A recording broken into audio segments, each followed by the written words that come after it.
Hello मेरे योद्धाओं, कैसे हैं आप सब। उम्मीद करता हूं कि आप सब स्वस्थ होंगे, मस्त होंगे और आपकी तैयारी भी लाजवाब तरीके से चल रही होगी। स्टूडेंट, आज की इस वीडियो में हम जानेंगे सेट वन समाज शास्त्र क्लास 12 के लिए वो मोस्ट इंपॉर्टेंट होने वाला है। जितने भी छात्र जो हैं समाज शास्त्र का पेपर देने वाले हैं, तो इस पेपर का कोड है 340 FL। चलिए देखते हैं सारा का सारा पेपर सॉल्यूशन के साथ समझते हैं। चलिए आगे बढ़ते हैं। तो पहला जो क्वेश्चन इसमें खंड का पहले देखेंगे। इसमें पहला जो क्वेश्चन है वह विकल्पीय रहेगा। इसमें पहला क्वेश्चन क्या कह रहा है, ब्रह्म समाज की स्थापना कब हुई। इसमें फर्स्ट ऑप्शन है, ऑप्शन ए है 1825, ऑप्शन बी है 1826, ऑप्शन सी है 1827 और ऑप्शन डी है 1828। तो इसका राइट ऑप्शन हो जाएगा option D is correct option 1828।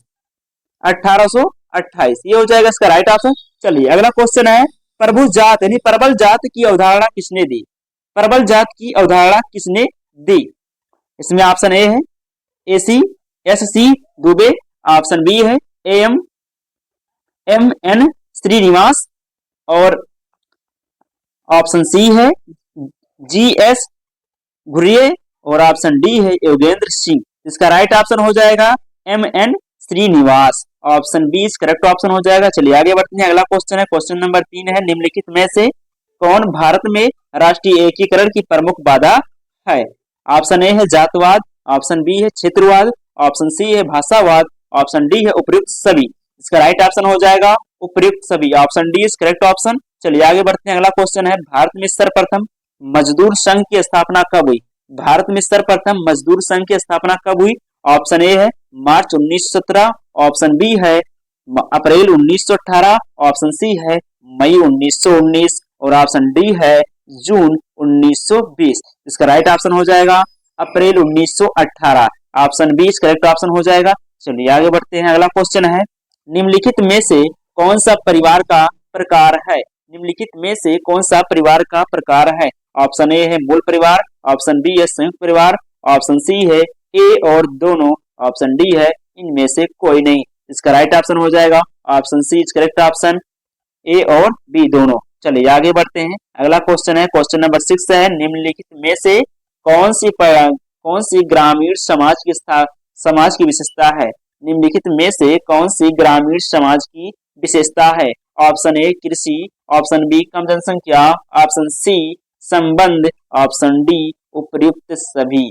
उपयुक्त सभी यानी ऑप्शन डी करेक्ट ऑप्शन हो जाएगा। चलिए आगे बढ़ते हैं। अगला जो क्वेश्चन है, बाजार क्या है। बाजार क्या है। ऑप्शन ए एक संस्था, ऑप्शन बी एक समुदाय, ऑप्शन सी एक समिति, ऑप्शन डी एक समूह। इसका राइट ऑप्शन हो जाएगा ऑप्शन सी करेक्ट ऑप्शन हो जाएगा एक समिति। अगला देखिए, अगला क्वेश्चन है, निम्नलिखित में से कौन सी जनजातीय समाज की विशेषता नहीं है। ऑप्शन ए सामान्य भाषा, ऑप्शन बी निर्धनता, ऑप्शन सी विज्ञान और प्रौद्योगिकी, ऑप्शन डी एक सामान्य नाम। इसका राइट ऑप्शन हो जाएगा विज्ञान और प्रौद्योगिकी। ऑप्शन सी करेक्ट ऑप्शन हो जाएगा। अगला बढ़ते हैं। अगला क्वेश्चन है, भारत में 2011 की जनगणना के अनुसार नगरीकरण कितना है। ऑप्शन ए है 12.5%, ऑप्शन बी है 22.3%, ऑप्शन सी है 28.9% और ऑप्शन डी है 31.2%। इसका राइट ऑप्शन हो जाएगा ऑप्शन डी करेक्ट ऑप्शन 31.2%। ये इसका करेक्ट ऑप्शन हो जाएगा। चलिए आगे बढ़ते हैं। अगला क्वेश्चन है, संविधान का कौन सा संशोधन पंचायती राज व्यवस्था से संबंधित है। ऑप्शन ए 71वां, ऑप्शन बी 72वां, ऑप्शन सी 73वां, ऑप्शन डी 74वां। इसका राइट ऑप्शन हो जाएगा ऑप्शन सी करेक्ट ऑप्शन 73वां। चलिए आगे बढ़ते हैं। अब आपका आ जाता है खंड खा। खंड खा में देखिए क्या है। खंड खा में पूछता है आपका, खंड खा में पूछता है अत लघुत्तरीय प्रश्न। अत लघुत्तरीय प्रश्न देखते हैं। आप प्रश्न नंबर 11 है, नगरीय समुदाय को परिभाषित कीजिए। नगरीय समुदाय को परिभाषित कीजिए। आइए देखते हैं इसका उत्तर कैसे लिखेंगे। नगरीय समुदाय से तात्पर्य उस समुदाय से है जहां जनसंख्या ग्रामीण समुदाय से अधिक हो, लोगों का जीवन स्तर ऊंचा हो, वहां की संस्कृति एवं सभ्यता में आधुनिकता हो। ये हो गया आपका प्रश्नोत्तर 11। चलिए आगे बढ़ते हैं। अगला जो क्वेश्चन है, क्वेश्चन नंबर 12 है, उपनिवेशवाद से क्या तात्पर्य है। उपनिवेशवाद से क्या तात्पर्य है। इसका उत्तर हो जाएगा उपनिवेशवाद एक ऐसी प्रक्रिया है जिसके माध्यम से एक राष्ट्र दूसरे राष्ट्र पर आस्था या पूर्णतः राजनीतिक नियंत्रण प्राप्त कर उसका आर्थिक सामाजिक और सांस्कृतिक दोहन करता है। यानी उपनिवेशवाद एक ऐसी प्रक्रिया है जिसके माध्यम से एक राष्ट्र जो है दूसरे राष्ट्र का क्या करता है, पूर्णतः राजनीतिक नियंत्रण प्राप्त कर उसका आर्थिक और सामाजिक और सांस्कृतिक दोहन करता है। चलिए अगला क्वेश्चन है, क्षेत्रवाद की 3 विशेषताएं बताइए। इसका उत्तर हो जाएगा, क्षेत्रवाद ऐसी स्थिति है जिसमें किसी अविशिष्ट क्षेत्र या क्षेत्र की अधिकार या प्रभाव को प्रोत्साहित किया जाता है। इसकी 3 विशेषताएं हैं। पहला है एकात्मक राज्यों के भीतर क्षेत्रीय स्वायत्तता की मांग, दूसरा है क्षेत्रीय आधार पर केंद्रीय राज्य का संगठन, और तीसरा है राजनीतिक विकेंद्रीकरण और क्षेत्रीय स्वायत्तता। चलिए आगे बढ़ते हैं। अगला जो क्वेश्चन है, क्वेश्चन नंबर हमारा 14 है, सामाजिक बहिष्कार को स्पष्ट कीजिए। सामाजिक बहिष्कार को स्पष्ट कीजिए। आइए देखते हैं इसका उत्तर कैसे लिखेंगे।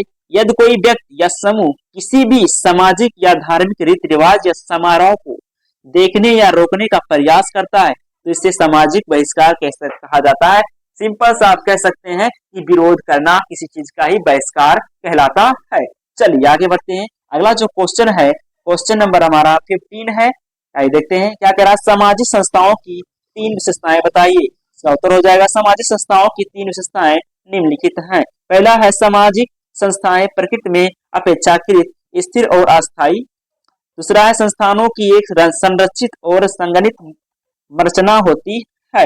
अगला सामाजिक संस्थाएं प्रकृति में अपेक्षाकृत स्थिर और अस्थायी होती हैं। अगला संस्थानों की एक संरचित और संगठित संरचना होती है। और अगला पॉइंट है इनका विकास प्रायः अनियोजित होता है और समय के साथ विकसित होता है। चलिए आगे बढ़ते हैं। अगला क्वेश्चन क्या कह रहा है, अगला क्वेश्चन कह रहा है क्वेश्चन नंबर 16 जो है, संस्कृतकरण से आप क्या समझते हैं। इसका उत्तर हो जाएगा, संस्कृतकरण एक ऐसी प्रक्रिया है जिसमें निचली जातियां जात पदानुक्रम में अपनी स्थिति बढ़ाने के लिए उच्च जातियों के सांस्कृतिक तरीकों को अपनाती हैं। संस्कृतिकरण निचली जात की सामाजिक गतिशीलता में सहायक है। चलिए आगे बढ़ते हैं। अगला क्वेश्चन है क्वेश्चन नंबर 17 हमारा, ग्रामीण नगरीय सातत्य से क्या आशय है। ग्रामीण नगरीय सातत्य से क्या आशय है। इसका उत्तर हो जाएगा, ग्रामीण नगरीय सातत्य ग्रामीण और नगरीय प्रणालियों के सामाजिक संबंधों की परस्पर विरोधी प्रकृति का एक रैखिक प्रतिनिधित्व है। यह विभिन्न प्रकार के समुदायों को वर्गीकृत करने और उनके परिवर्तन को समझने की एक अवधारणा है। चलिए आगे बढ़ते हैं। अगला क्वेश्चन है क्वेश्चन नंबर 18 है, प्रेक्षण पद्धति के प्रमुख उद्देश्य बताइए। इसका उत्तर हो जाएगा, प्रेक्षण पद्धति सामाजिक विज्ञान मनोविज्ञान एवं सांख्यिकी आदि के क्षेत्र में उपयोग में लाई जाने वाली विधि है। इसका उद्देश्य एक नमूने का अध्ययन करके उस पूरी आबादी के विषय में निष्कर्ष निकालना है। ये हो गया क्वेश्चन नंबर 18 का उत्तर हो गया। आइए बढ़ते हैं। अगला जो है क्वेश्चन नंबर 19 है, कानून को परिभाषित कीजिए। कानून को परिभाषित कीजिए। विभिन्न विद्वानों ने कानून को निम्नलिखित रूप में परिभाषित किया है। अरस्तु का मानना है कि यह मानव की प्रकृति में निहित और मानव प्रकृति से प्राप्त किया जा सकता है। वहीं पर एबी डायसी के शब्दों में कानून जनमत का प्रतिबिंब है। कानून जनमत का प्रतिबिंब है।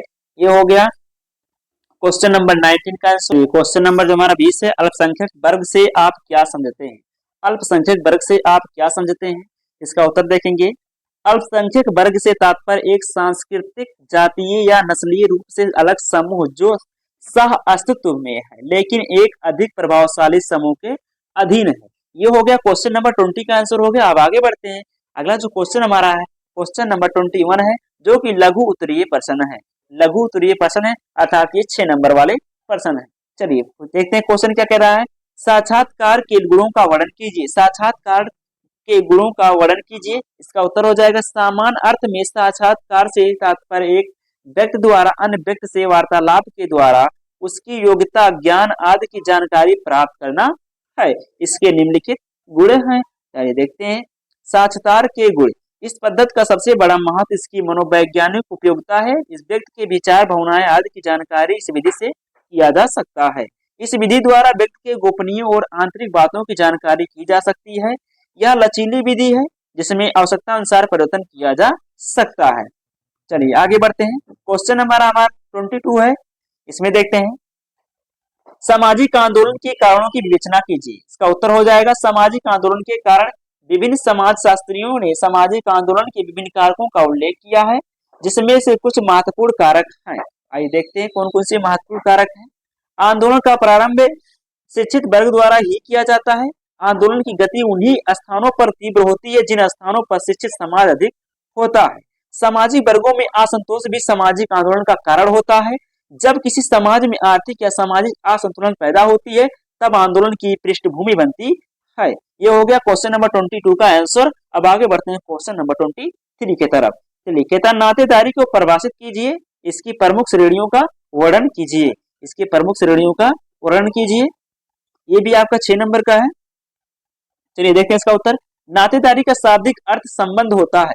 रेडक्लिफ ब्राउन के अनुसार नातेदारी सामाजिक उद्देश्यों के लिए स्वीकृत वंश समान संबंध है जो कि सामाजिक संस्था संबंधों परंपरात्मक संबंधों का आधार है।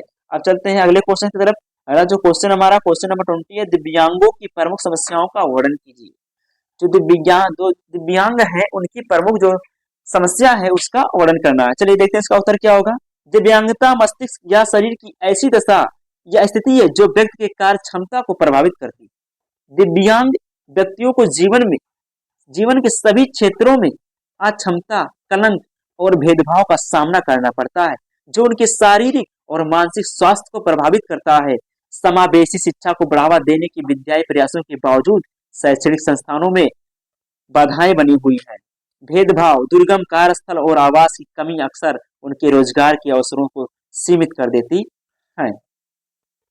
दिव्यांगता के अतिरिक्त वित्तीय तनाव रहता है। दिव्यांगता के अतिरिक्त वित्तीय तनाव रहता है। ये हो गया क्वेश्चन नंबर 20 का आंसर। अब आगे बढ़ते हैं क्वेश्चन नंबर 25 की तरफ। ये कह रहा है भारत में किसानों की आत्महत्या के कारणों का वर्णन कीजिए। इसका उत्तर देखते हैं। भारत एक कृषि प्रधान देश है, ये सबको पता है, जहां 70% अधिक आबादी प्रत्यक्ष या अप्रत्यक्ष रूप से कृषि में कार्यरत है और किसानों की आत्महत्या एक बड़ी चिंता का विषय है। 1997 से 2005 के बीच भारत में हर 32 मिनट में एक किसान ने आत्महत्या की है। किसानों की आत्महत्या के प्रमुख कारणों में प्राकृतिक आपदाएं, बढ़ती कृषि लागत, निरक्षरता, परंपरा और संस्कृति किसानों को आत्महत्या करने के लिए मजबूर करती है। ये हो गया बहुत ही महत्वपूर्ण जो क्वेश्चन था, किसानों की आत्महत्या, तो ये होगा उसका कारण। चलिए आगे बढ़ते हैं। जो अगला क्वेश्चन हमारा क्वेश्चन नंबर हमारा है 26। इसको देखते हैं। क्वेश्चन नंबर 26 क्या कह रहा है। भारत में उदारीकरण के परिणामों का उल्लेख कीजिए। भारत में उदारीकरण की प्रक्रिया का आरंभ 1991 से माना जाता है। उदारीकरण आर्थिक सुधार की दिशा में उठाया गया एक प्रमुख कदम था। उदारीकरण के बाद उद्योगों की स्थिति सुधरी है। औद्योगिक उत्पादन में विविधता आई है। भारतीय औद्योगिक क्षेत्र को विदेशों से उच्च तकनीक प्राप्त होने के कारण अंतर्राष्ट्रीय स्तर पर प्रतिस्पर्धा में वृद्धि हुई। सबसे ज्यादा सकारात्मक प्रभाव सेवा क्षेत्र में दिखाई देती है, परंतु उदारीकरण ने भारतीय अर्थव्यवस्था के समक्ष कुछ चुनौतियां भी उत्पन्न की है। अर्थव्यवस्था में कृषि क्षेत्र का हिस्सा घट रहा है।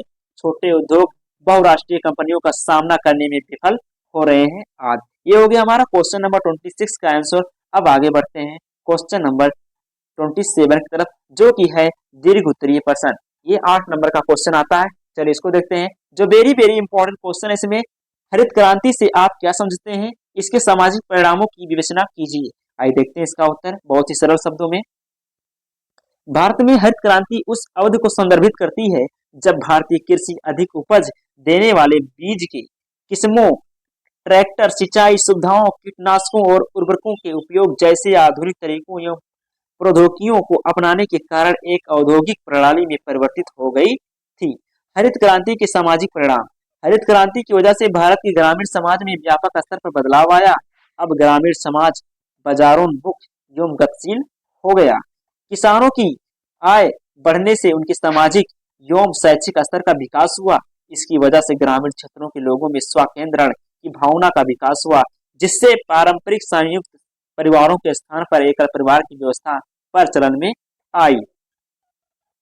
हरित क्रांति के कारण ग्रामीण सामाजिक तनाव बाना में बदलाव आया। पारंपरिक रूप से चली आ रही प्रथाओं जैसे जजमानी प्रथा, वस्तु विनिमय आदि समाप्त हो गए। हरित क्रांति के विषय में यह कहना अनुचित नहीं होगा कि यह छोटे और सीमांत किसानों की तुलना में बड़े किसानों के लिए अधिक लाभप्रद रही। इसका परिणाम यह हुआ कि धनी और निर्धन किसानों के बीच असमानता बढ़ती गई। अथवा करके क्वेश्चन पूछा इसमें कि राज्य जाति को परिभाषित कीजिए तथा इसकी प्रमुख विशेषताओं का वर्णन कीजिए। चलिए आगे बढ़ते हैं। क्वेश्चन नंबर 28 है, लोकतंत्र को परिभाषित कीजिए। लोकतंत्र में दबाव समूह की भूमिका का वर्णन कीजिए। इसका उत्तर हो जाएगा, लोकतंत्र सरकार का एक राजनीतिक रूप है जिसमें शासन शक्ति लोगों से सर्वसम्मित प्रत्यक्ष जनमत संग्रह द्वारा या लोगों के निर्वाचित प्रतिनिधियों के द्वारा प्राप्त की जाती है। विद्वानों द्वारा निम्नलिखित रूप से परिभाषित किया गया। 82, प्रजातंत्र सरकार वह रूप है जिसमें किसी सरकार की शासन शक्ति कानूनी रूप से किसी विशेष वर्ग में नहीं बल्कि पूरे समुदाय के सदस्यों में निहित होती है। प्रोफेसर शिले के अनुसार प्रजातंत्र एक ऐसी सरकार है जिसमें सबका हिस्सा होता है। इस प्रकार लोकतंत्र सहमति पर आधारित सरकार का एक रूप है जिसमें जनता का जनता के लिए जनता के द्वारा सरकार का निर्माण किया जाता है। लोकतंत्र में दबाव समूह की भूमिका। दबाव समूह ऐसे संगठन है जो औपचारिक रूप से राजनीतिक प्रक्रिया में भाग नहीं लेते हैं, ना ही अपने उम्मीदवार खड़े करते हैं। इसके बजाय वे अपने सदस्यों के हितों की प्राप्ति के लिए यानी प्रगति के लिए राजनीति को प्रभावित करते हैं। स्वाभाविक है जब जहां पे योग्य व्यक्ति अगर नहीं खड़ा होगा तो वहां क्या होगा, जो अयोग्य व्यक्ति है वो वापस शासन करेंगे ही करेंगे अगर आप भाग नहीं लेंगे। तो ये यहाँ से आपका लोकतंत्र के बारे में हो गया। अब आगे बढ़ते हैं। ये कह रहा है दबाव समूह आम जनता एवं सरकार के बीच एक कड़ी एवं संचार का साधन के रूप में कार्य करते हैं तथा लोकतंत्र में व्यापक भागीदारी संभव बनाते हैं। दबाव समूह सामाजिक एकता के प्रतीक है क्योंकि ये व्यक्तियों की सामान्य हितों की अभिव्यक्ति के लिए जनसाधारण और निर्णय लेने वालों के बीच अंतर को कम करते हैं। अथवा करके क्वेश्चन पूछा इसमें, भारत में सामाजिक परिवर्तन के कारणों एवं परिणामों की विवेचना कीजिए। अब हमारा आ गया क्वेश्चन नंबर 29 है, सामाजिक आंदोलन का क्या अर्थ है, इसके प्रकारों की विवेचना कीजिए। सामाजिक आंदोलन एक प्रकार का सामाजिक क्रिया है जिसमें व्यक्तियों या संगठनों के विशाल और अनौपचारिक समूह शामिल होते हैं जिनका ध्येय किसी विशिष्ट सामाजिक मुद्दे पर केंद्रित होता है। सामाजिक आंदोलन कई प्रकार के होते हैं जिन्हें निम्न प्रकार से वर्गीकृत किया जा सकता है, जैसे प्रतिनिधात्मक अथवा रूपांतरण सामाजिक आंदोलन, सुधारवादी सामाजिक आंदोलन, क्रांतिकारी सामाजिक आंदोलन। परिधानात्मक सामाजिक आंदोलन का लक्ष्य अपने व्यक्तिगत सदस्यों की व्यक्तिगत चेतना तथा गतिविधियों में परिवर्तन लाना होता है। उदाहरण स्वरूप केरल के इजाहवा समुदाय के लोगों ने नारायण गुरु के नेतृत्व में अपनी सामाजिक प्रथाओं को बदला। सुधारवादी सामाजिक आंदोलन वर्तमान सामाजिक तथा राजनीतिक विन्यास को धीमे प्रगतिशील चरणों द्वारा बदलने का प्रयास करता है। उदाहरण स्वरूप सूचना का अधिकार एवं भ्रष्टाचार के विरुद्ध अन्ना के नेतृत्व में आंदोलन। क्रांतिकारी सामूहिक सामाजिक आंदोलन सामाजिक संबंधों की आमूल रूपांतरण का प्रयास करते हैं, प्राय राजसत्ता पर अधिकार के द्वारा। उदाहरण स्वरूप रूस की बोलोशेविक क्रांति जिसने जार को अपदस्थ करके साम्यवादी राज्य की स्थापना की। अथवा करके इसमें क्वेश्चन पूछा है, जनजातीय आंदोलन से आप क्या समझते हैं, सरकार द्वारा जनजातियों के हित में किए गए प्रयत्नों का उल्लेख है। तो ये रहा आपका और सामाजिक शास्त्र का जो वायरल पेपर था उसका मैं हूबहू सरल शब्दों में बाकी सारा का सारा जो सॉल्यूशन मैंने बता दिया है। तो आई होप आप बाखूबी अच्छे से देख लीजिएगा वीडियो को, और हाँ आई होप आप मानते हैं कि आपको ये वीडियो अच्छे समझ में आया होगा। तो प्लीज हमारे इस वीडियो को लाइक से सब्सक्राइब कर हमें सपोर्ट जरूर करें ताकि ऐसे ही वीडियो हम आपके बीच में लाते रहें। तो आज के लिए इतना ही, मिलते हैं नेक्स्ट वीडियो में, तब तक के लिए पढ़ते रहिए, मस्त रहिए। जय हिंद, जय भारत।